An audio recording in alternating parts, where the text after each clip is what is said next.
ਥੋੜੀ ਫਰਨ ਨੂੰ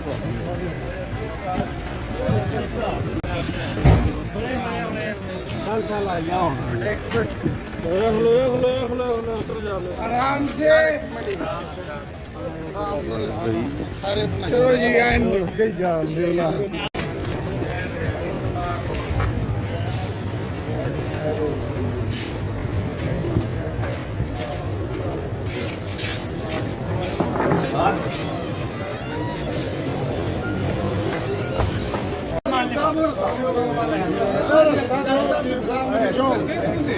ਰਸਤਾ ਦਿਓ ਵਕੀਲ ਸਾਹਿਬ ਨੂੰ ਆਹ ਵਕੀਲ ਸਾਹਿਬ ਨੂੰ